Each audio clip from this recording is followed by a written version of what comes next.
To another video और आपका स्वागत है। आज जो वीडियो हम लेकर आए हैं उसका टाइटल है रामायण के पहले और बाद की अयोध्या की पूरी कहानी, कालिदास रघुवंश अलिफ लैला, एपिसोड 200। तो चलिए देख लेते हैं ये वीडियो। लेकिन इससे पहले इस वीडियो चैनल का ओरिजिनल लिंक आपको हमारी वीडियो के डिस्क्रिप्शन मिल जाएगा। सब्सक्राइब किया, लाइक शेयर को फॉलो इनके चैनल को। इसके अलावा व्लॉग चैनल के स्ट्रॉन्ग लिंक भी हमारी वीडियो के डिस्क्रिप्शन मिल जाएगा। सब्सक्राइब किया, लाइक शेयर को फॉलो करें। चलिए देख लेते हैं ये वीडियो। एक राजा था, इतना ताकतवर कि उसका हुक्म समंदर तक मानते थे।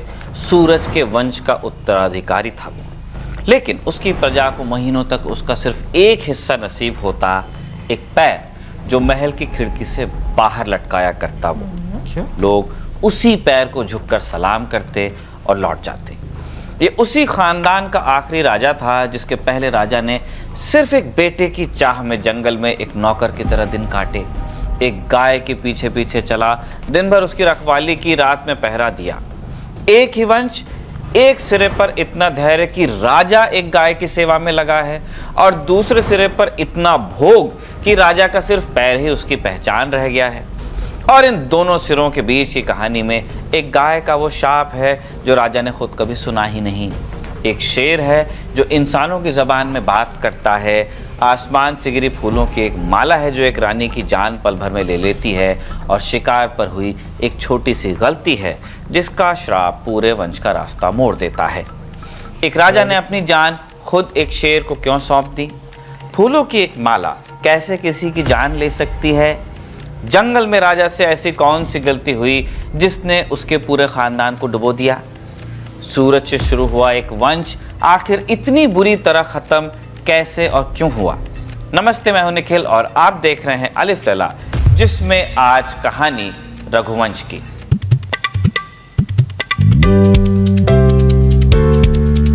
मुझे अच्छा लगता है।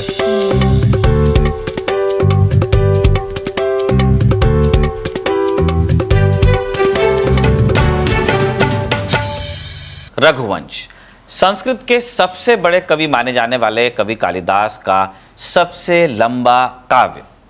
19 सर्ग हैं, यानी 19 हिस्से हैं, और कुल 1557 श्लोक हैं। रघुवंश सूर्यवंश के राजाओं की कहानी है। यही वो वंश है जिसमें आगे चलकर राम हुए, और वंश का नाम पड़ा इसके दूसरे बड़े राजा राजा रघु के नाम पर।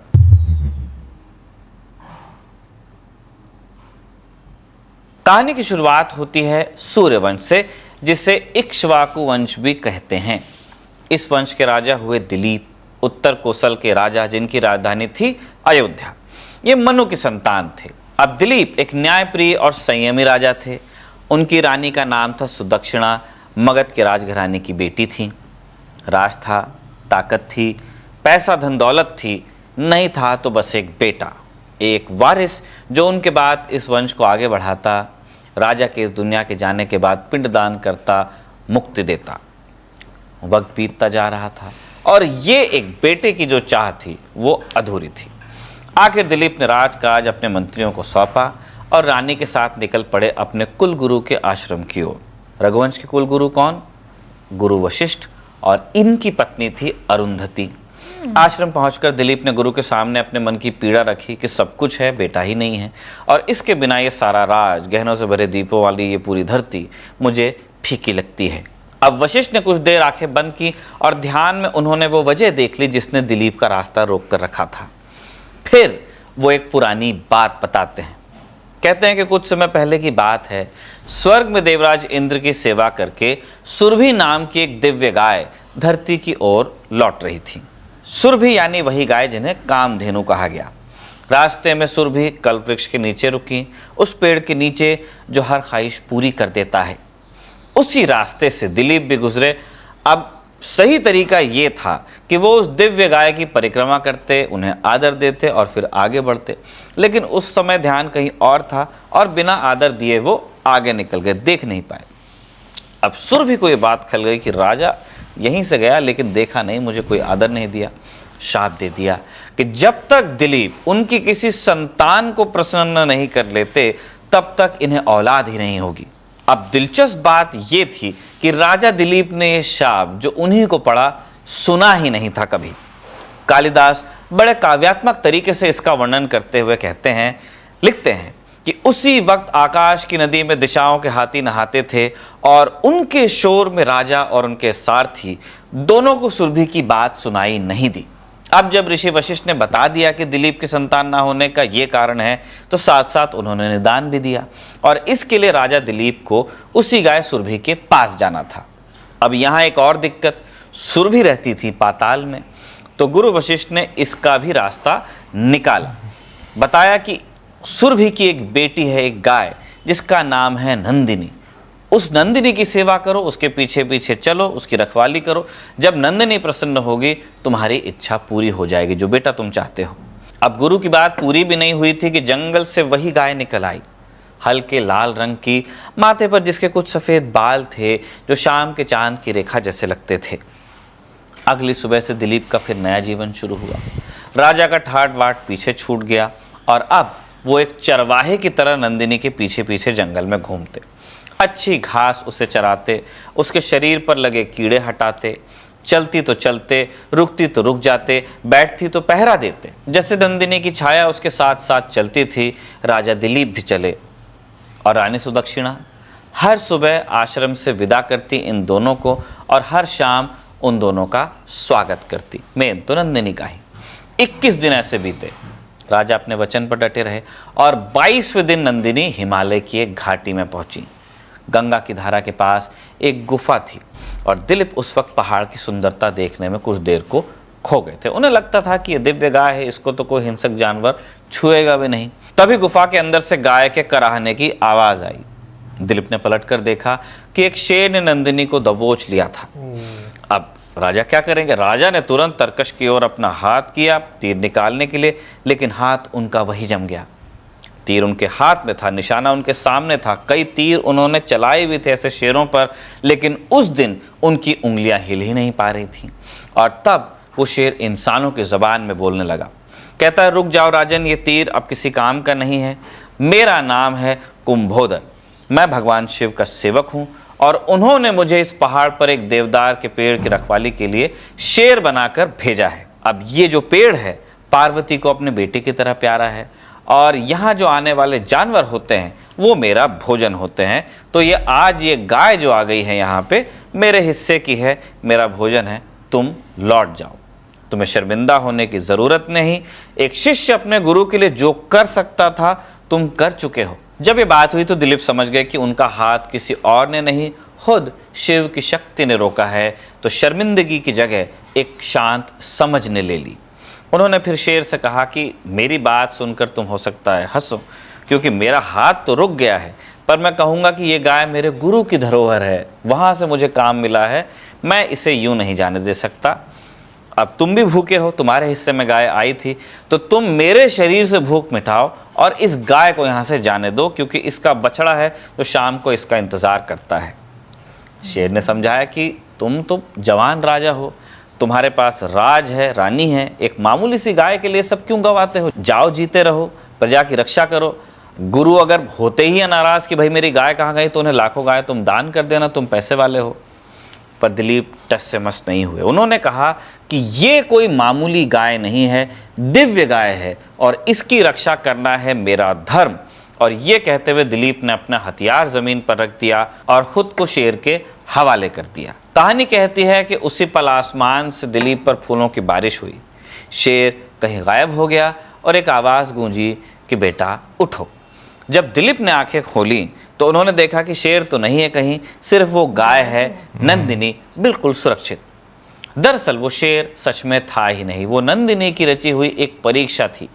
उन्होंने कहा कि मुझे तो मौत भी नहीं छू सकती है, हिंसक जानवरों की तो क्या बात है। ये जो परीक्षा थी मैंने तुम्हें परखने के लिए की थी और मैं तुमसे प्रसन्न हुई, मांगो जो चाहते हो। दिलीप ने हाथ जोड़कर सिर्फ एक ही चीज़ मांगी जो वो चाहते थे, सुदक्षिणा के लिए एक बेटा जो उनके वंश को आगे ले जाता। नंदिनी राजी होती हैं। वो कहती हैं कि पत्तों के एक दोने में मेरा दूध निकालो और तुम पी लो। पर दिलीप यहाँ भी विजडम से काम लेते हैं, अपनी मर्यादा का पालन करते हैं। कहते हैं कि मैं बस उतना ही दूध लूँगा जो बछड़े के पीने और पूजा के बाद बचेगा, और वो भी गुरु की इजाज़त से, पहले मैं पूछूंगा। उनकी इस विनम्रता से नंदिनी और प्रसन्न हुई।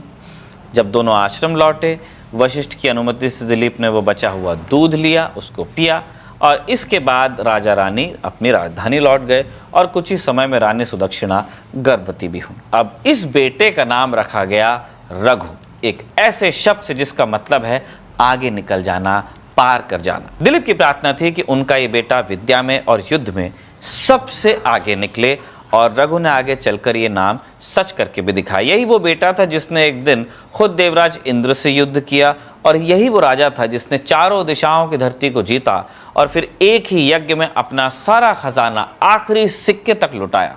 रघु इस वंश का सबसे बड़ा नाम बने, इतना बड़ा कि पूरे वंश को ही फिर उनके नाम से जाना गया।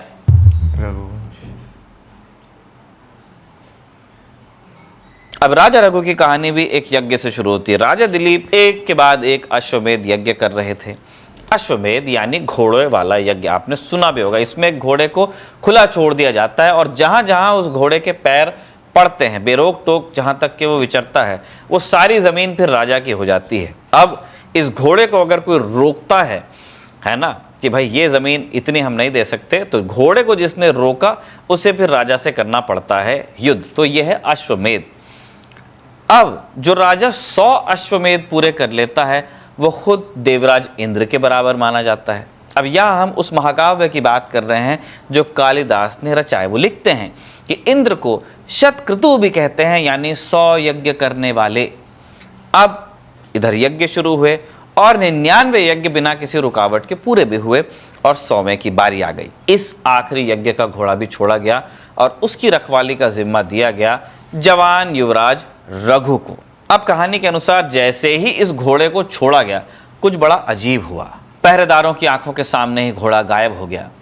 घोड़ा चुराने वाले और कोई नहीं थे, इंद्र थे। वो नहीं चाहते थे कि कोई इंसानी राजा 100 यज्ञ पूरे कर ले और उनकी बराबरी पे आ जाए।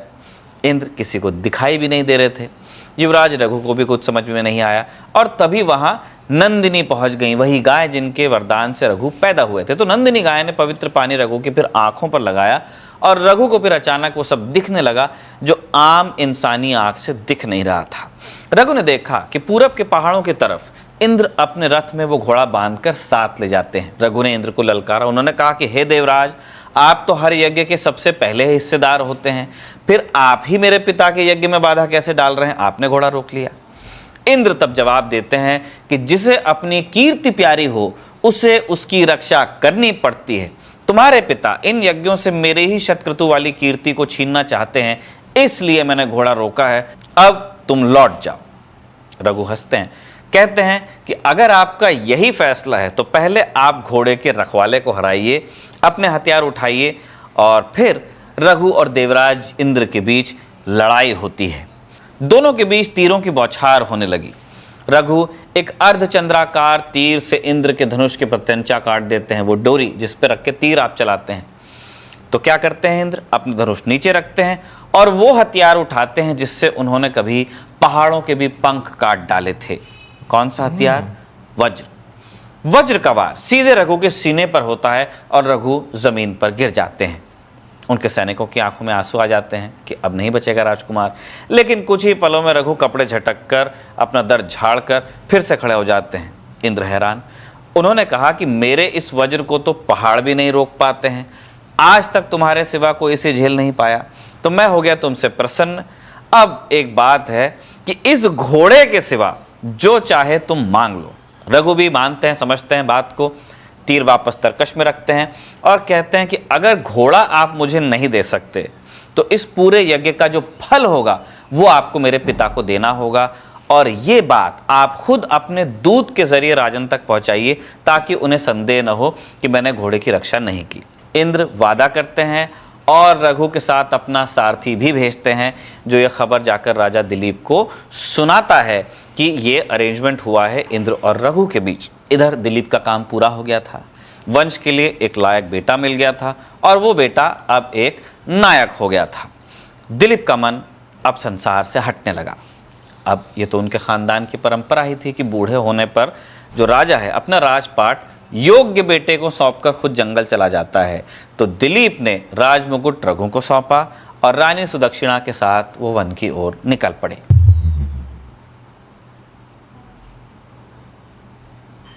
राजकुमार रघु अब राजा रघु हो गए। राजा बनते ही रघु ने एक बड़ी फौज के साथ चारों दिशाओं को जीतने का अभियान छेड़ा। पहले पूरब की ओर बढ़े।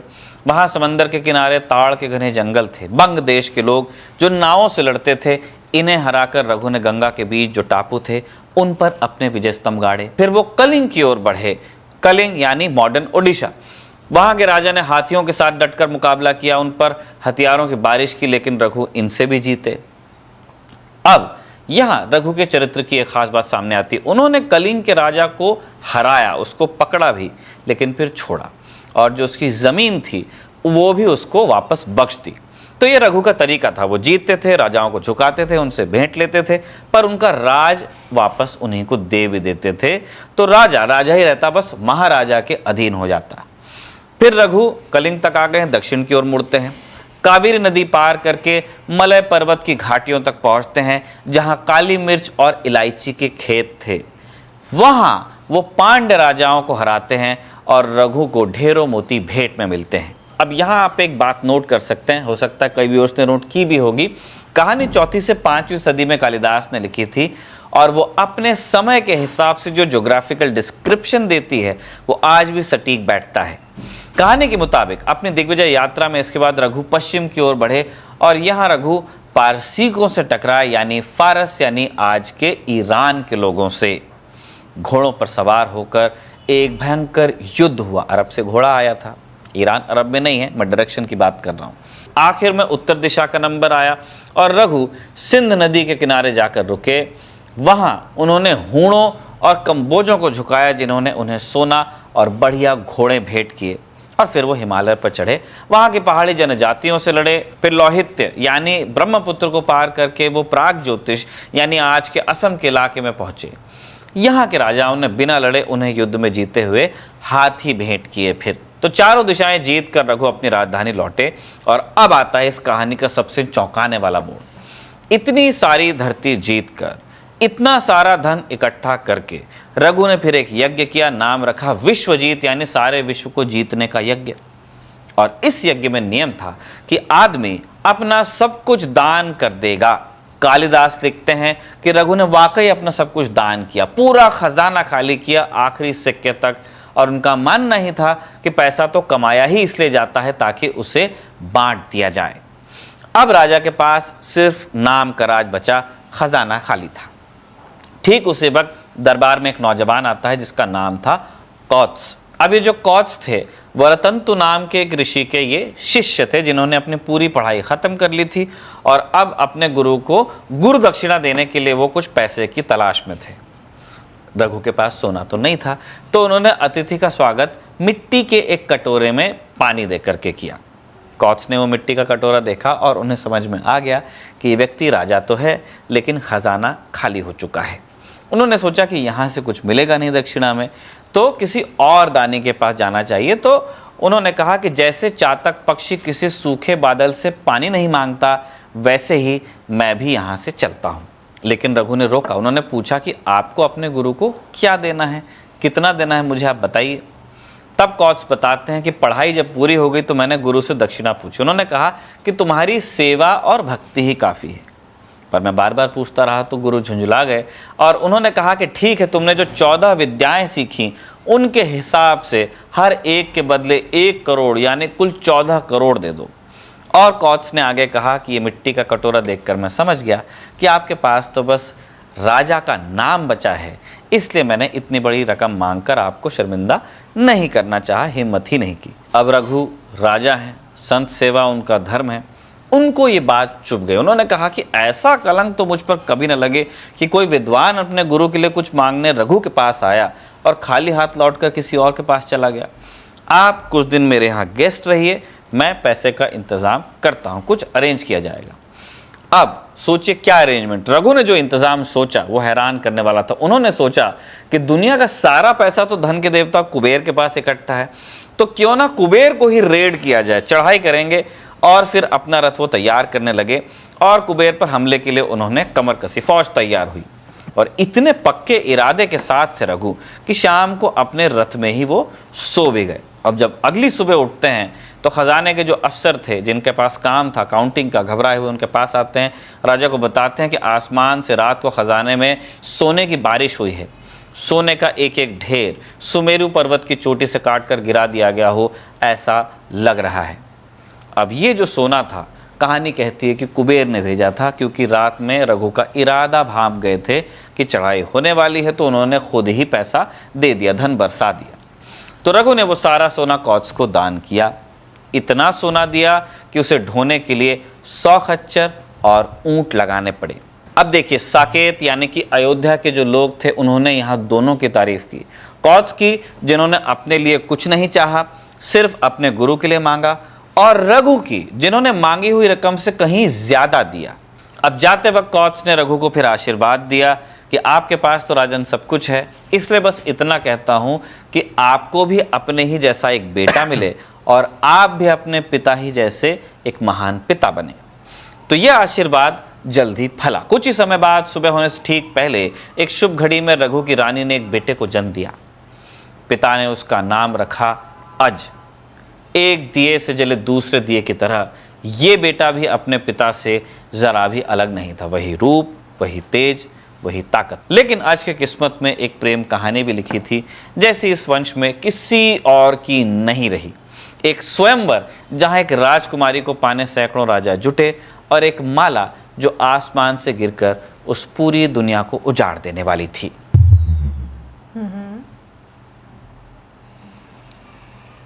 बात उस वक्त की है जब अज जवान हो गए थे। विदर्भ के राजा भोज ने रघु के पास एक दूत भेजा। विदर्भ मतलब ईस्टर्न महाराष्ट्र, मॉडर्न मैप के हिसाब से।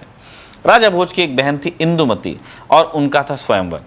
बहुत चाहते थे कि इसमें रघुकुल से अज भी आए। तो रघु ने फिर अज को एक सेना के साथ विदर्भ की राजधानी की ओर भेजा।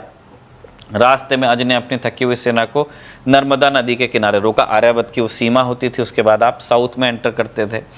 तभी एक जंगली हाथी नदी में से बाहर निकला, मदमस्त।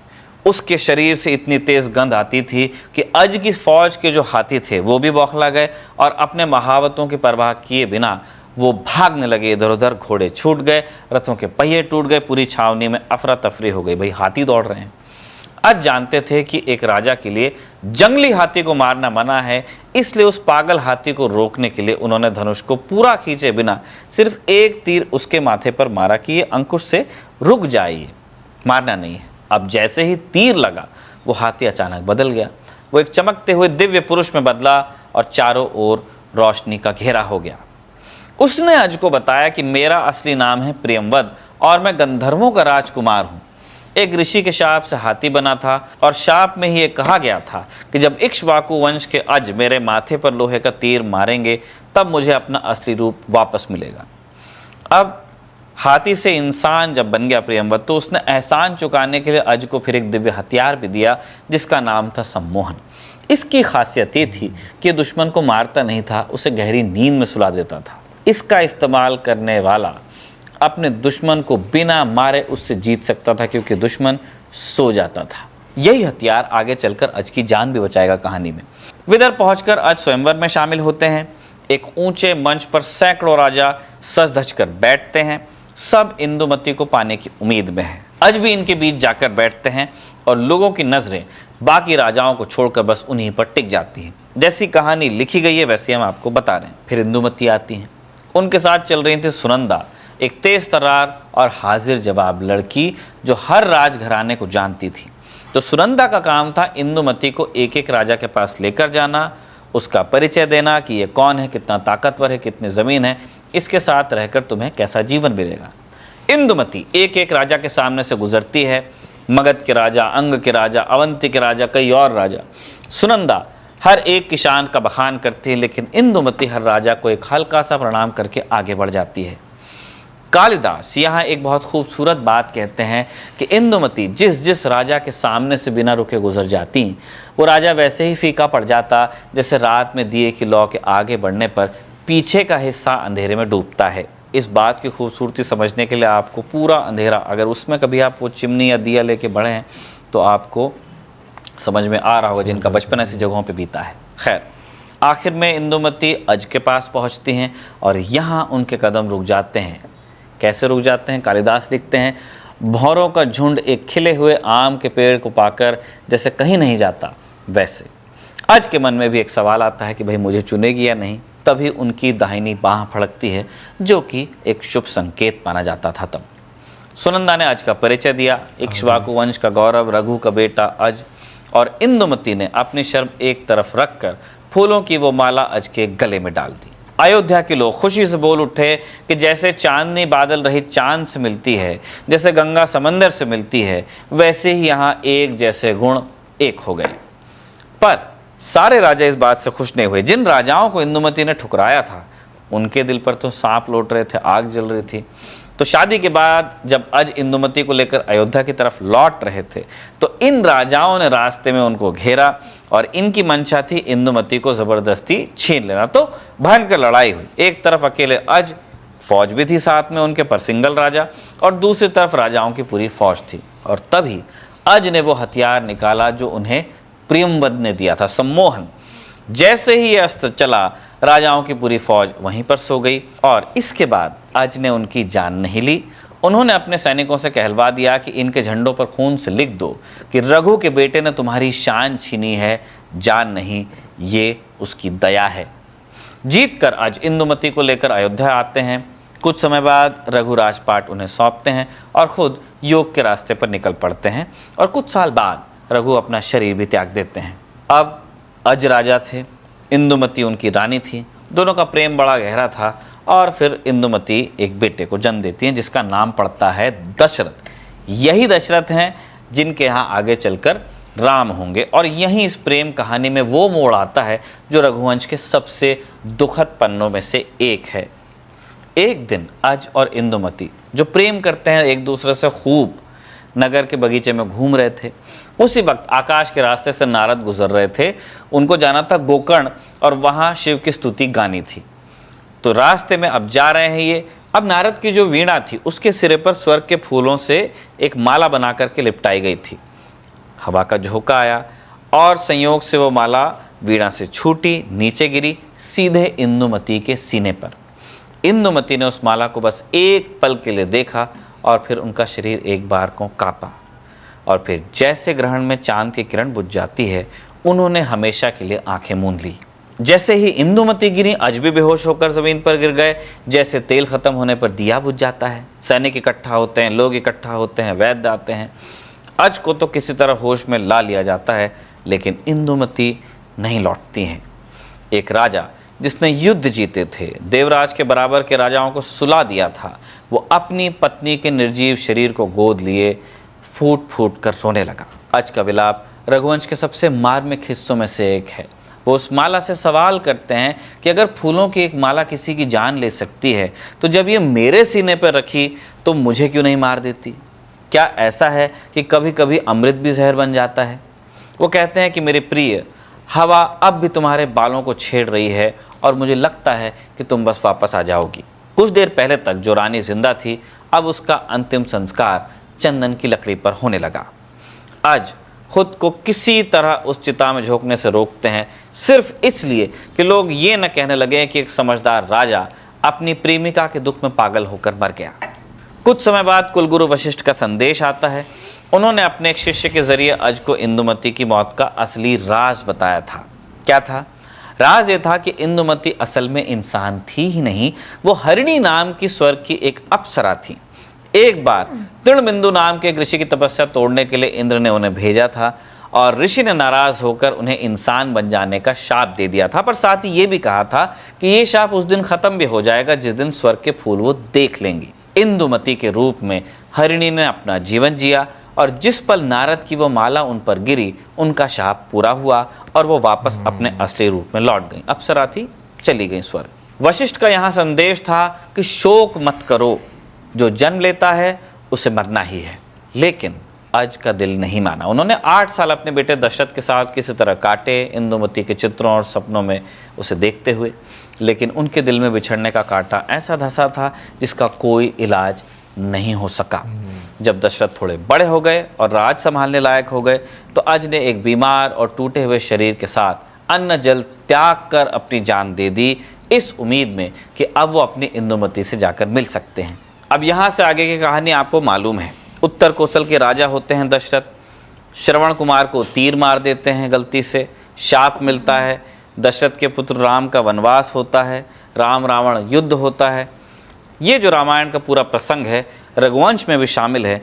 चूँकि लेकिन हम में से ज़्यादातर लोग इससे वाकिफ़ हैं, इसलिए हम इसको स्किप करेंगे। हम सीधे चलेंगे इस काव्य के उस प्रसंग पर जो राम के बाद शुरू होता है।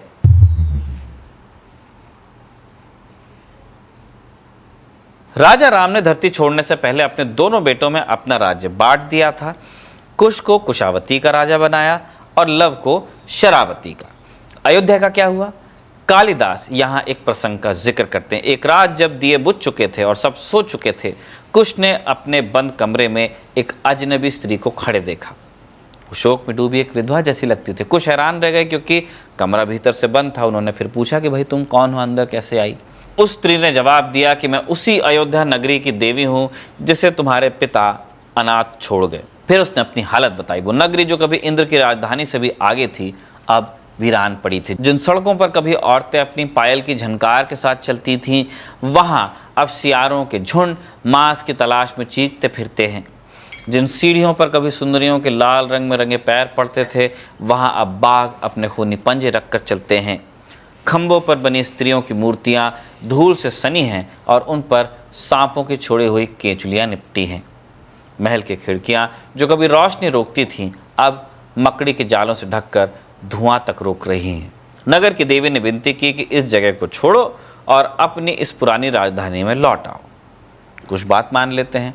वो अपनी फौज और परिवार के साथ अयोध्या वापस आते हैं और उजड़ी हुई नगरी को फिर से बसाते हैं। राजमिस्त्री टूटे हुए शहर को नया जीवन देते हैं। मंदिरों में फिर से पूजा शुरू होती है, बाजार फिर से गुलजार होते हैं। अयोध्या के दोबारा बसने के बाद कुश की जिंदगी का एक और दिलचस्प किस्सा हमको पढ़ने को मिलता है। एक बार गर्मियों में कुश सरयू नदी में अपनी रानियों के साथ एक खेल कर रहे थे। खेलते खेलते उनकी बाह में बंधा एक कीमती बाजूबंद नदी में गिर गया। अब ये कोई आम गहना नहीं था, दिव्य आभूषण था जो कभी अगस्त ऋषि ने राम को दिया था और राम ने राजपाट सौंपते हुए कुश को दिया था। कुश ने फिर गोताखोर लगाया कि ढूंढो, लेकिन हर कोई खाली हाथ आता। उन्होंने बताया कि ऐसा लगता है कि बाजूबंद जो है नदी में रहने वाले कुमुद नाम के एक नाग के पास है। कुश को गुस्सा आ जाता है। नदी किनारे पहुंचते हैं उस नाग को मारने के लिए और गरुड़ अस्त्र चढ़ाते हैं। गरुड़ सांपों का सबसे बड़ा दुश्मन। जैसे ही कुश ने धनुष उठाया, नदी से वो नाग बाहर निकल कर आया और उसके हाथ में वो बाजूबंद था जो कुश को चाहिए था, ना जो उनका खो गया था। और ये देखकर कुश तुरंत अपना अस्त्र वापस रखते हैं। कुमुद नागों का राजा था, तो उसने बताया कि ये बाजूबंद नदी में जब गिरा देखा तो मेरी छोटी बहन ने उत्सुकतावश उसे उठा लिया और फिर उसने अपनी बहन को कुश के सामने पेश किया, जिसका नाम था कुमुदवती। कुमुद ने कुश से कहा कि ये मेरी बहन है, इनको आप ठुकराइए मत, आप अपना लीजिए। कुश क्या करते हैं? कुमुदवती का हाथ थाम लेते हैं। कुश और कुमुदवती का एक बेटा होता है अतिथि। कुश का अंत भी अपने पूर्वजों की तरह युद्ध में ही होता है। परंपरा के मुताबिक उन्होंने इंद्र की मदद के लिए एक युद्ध में दुर्जय नाम के एक राक्षस को मारा था, पर वो खुद भी मारे गए। अब अतिथि राजा बनते हैं और कालिदास ने अतिथि को रघुवंश के सबसे आदर्श राजा के रूप में दिखाया है। एक ऐसा राजा जो धर्म, अर्थ और काम तीनों में से किसी एक को दूसरे पर हावी नहीं होने देता था, जिसके जासूस पूरे राज में फैले थे, जिससे कुछ छिपा नहीं रहता था, जिसने बाहरी दुश्मनों से पहले अपने भीतर के 6 दुश्मनों यानी काम, क्रोध और लोभ जैसी कमजोरियों को जीत लिया था। अतिथि के बाद रघुवंश एक लंबी कतार में आगे बढ़ता है। कालिदास एक के बाद एक कई राजाओं के नाम गिनाते हैं। निषद, नल, नभ, पुंडरीक, क्षेमधन्वा, देवानीक, अहिनगु और फिर कई और। इनमें से ज्यादातर के बारे में बस इतना बताया गया है कि उन्होंने अच्छा राज किया और फिर अपने बेटे को राज सौंपकर वो चले गए। इसी कतार में एक राजा का नाम है ध्रुव संधि और उनकी मौत में एक अजीब सी विडंबना है। क्या हुआ था? ध्रुव संधि भी एक दिन शिकार पर गए और वहां एक शेर ने उन्हें मार डाला। उस वक्त उनका बेटा सुदर्शन बहुत छोटा था। तो सुदर्शन सिर्फ 6 साल का था जब उसे राजा बनना पड़ता है। तो कालिदास एक बड़ा प्यारा सा दृश्य डिस्क्राइब कर रहे हैं रघुवंश में। बच्चा राजा अपने पिता के विशाल सिंहासन पर बैठा है, पर उसके जो छोटे छोटे पैर हैं नीचे रखे सोने के पायदान तक पहुंच नहीं पा रहे हैं, हवा में लटके हुए हैं और दरबारी अपना सिर थोड़ा ऊपर उठाकर उन्हीं लटके हुए पैरों को प्रणाम करते हैं। सुदर्शन बड़ा होकर अच्छा राजा बना और उसके बाद आता है रघुवंश का अंतिम राजा, वही राजा जिससे हमने ये पूरी कहानी शुरू की थी, अग्निवर्ण। कालिदास लिखते हैं कि शुरू में अग्निवर्ण ने कुछ समय अपने राज के काम को संभाला भी, लेकिन फिर भोग में डूबता चला गया। उसने राजकाज अपने मंत्रियों के हवाले कर दिया और अपना सारा वक्त महल के भीतरी कमरों में अपनी रानियों और दूसरी स्त्रियों के साथ बिताने लगा। कालिदास कहते हैं कि वो एक भी पल इंद्रियों के सुख के बिना नहीं रह पाता था।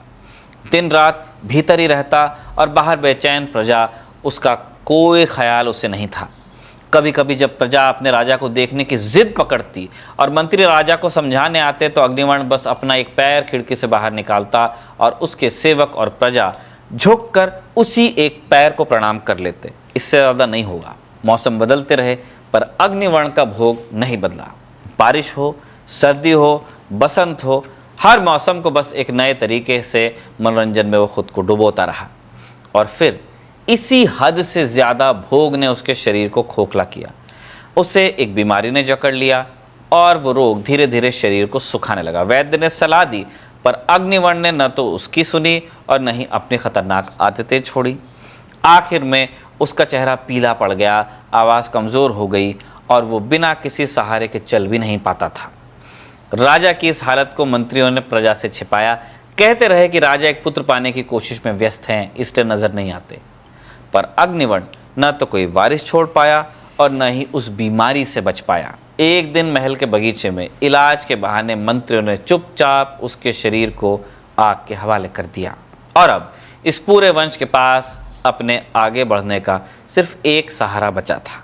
अग्निवर्ण की एक रानी गर्भवती थी। मंत्रियों ने उसी रानी को सिंहासन पर बैठाया, उसके भीतर पल रहे अजन्मे बच्चे के साथ, और यहीं इसी जगह कालिदास का रघुवंश ख़त्म हो जाता है। हम भी इसी के साथ इस शानदार एपिसोड को कंक्लूड करते हैं। कमल ने बड़ी मेहनत से रघुवंश को स्टडी किया है, उसको आप लोगों के लिए प्रेजेंट करने के लिए इतना शानदार एपिसोड लिखा है। हम तो मुरीद हैं ही, आप में से भी कई उनके मुरीद हैं। उनको शुक्रिया के साथ हम अलिफ लैला के इस एपिसोड को कंक्लूड करते हैं। जैसा आपने बताया, आलेख कमल का है, उनकी कुछ मदद प्रोडक्शन में रवि सुमन ने की है और सर्वेश ने इस एपिसोड को रिकॉर्ड किया है। आप देखते रहिए खबरगांव। कोई शक नहीं है, वाकई में जितना डिटेल इसमें एक पूरी फैमिली के बारे में, फैमिली ट्री पूरा क्लैन जो था उनका, उसके बारे में स्टार्टिंग से लेकर एंड तक बताना। और बीच में तो भी बहुत सारे राजाओं महाराजाओं का जिक्र ही नहीं हुआ, क्योंकि एक के बाद जैसे आते ही। लेकिन मुझे बहुत पता नहीं इंटरेस्टिंग लगती हैं ये सारी चीज़ें। मतलब जैसे वो बताई गई ना एक पूरी कहानी, राजा अज की जिस तरीके से कहानी बताई गई और वो अप्सरा निकली, श्राप हुआ। समटाइम सीरियसली मुझे ऐसा लग रहा होता है मैं कुछ मूवी देख रही हूँ, मेरे माइंड में उस तरह की इमेजिनेशन चल रही होती है। यार मैं जो है ना, शुरू से एंड तक देखा जाए तो जिस तरह जो है राजा को औलाद नहीं हो रही थी, वो अपनी परेशानी में, अपनी टेंशन में जो है वो गुजर गए। और राजा दिलीप नाम था ना उनका, वो गुजर गए और उन्हें जो है वो श्राप मिला और किसी ने वो श्राप सुना भी नहीं, ठीक है ना। और फिर जिस तरह गुरु वशिष्ठ जो हैं, उन्होंने वो श्राप जो है वो ख़त्म करने में जो है वो मदद जो है वो की। यानी उन्होंने कहा ना कि जाके सेवा करो। हाँ। तो वो एक टाइम वो था जहाँ पे जो है वो एक वंश पाने की जो है वो इच्छा थी। और इन द एंड जो है अगर देखा जाए तो वंश पाने की जो है वो इच्छा ख़त्म हो गई, लेकिन अपनी अंतरियों पर जो है वो कंट्रोल बिल्कुल जो है वो नहीं रहा। बीच में बहुत सारे राजा इंद्रियों पे कंट्रोल जो है वो नहीं रहा, अंतरियों पे भी नहीं कंट्रोल रहता। हाँ। बीच में बहुत सारे जो है वो आपको राजा महाराजा जो है वो देख रहे हैं। जो रघु राजा हैं उनकी अगर बात की जाए तो उन्होंने जिस तरह जो है अपने पूरे एक टाइम पीरियड को जो है वो लेकर चले, बहुत वो कहते हैं ना गोल्डन टाइम पीरियड होता है, तो वो आपको जो है वो वहाँ से शुरू होता हुआ जो है वो नज़र आता है। बाकी भाई जिस तरह पूरी एक फैमिली ट्री जो राम जी हैं उनसे पहले उनके पूर्वज, उनके बाद जो उनके वंशज आए, उनकी जो है फैमिली ट्री के बारे में बहुत डिटेल से, बहुत विस्तार से जो है बताया गया हुआ है इसमें। अच्छा, पहले राजाओं में जो अच्छी चीज़ है, जितने भी हमने सक्सेसफुल राजा के बारे में सुना है, वो ये कि उनको किसी चीज़ का मोह नहीं होता था, प्रजा की खुशी। एग्जैक्टली, सो वो अपने धर्म को फॉलो करते थे। तो इस वजह से जो चीज़ें हैं, जब आपको पता हो कि आपकी ड्यूटी क्या है और आपने वही निभानी है, तो हमेशा वो टाइम जो है प्रॉस्पेरिटी वाला ही आपको देखने को मिलता है। बाकी मुझे बहुत मज़ा आया आज की वीडियो देखकर। आई होप आप लोगों को भी अच्छा लगा होगा। मिलेंगे नेक्स्ट टाइम। सब्सक्राइब करना। Good bye.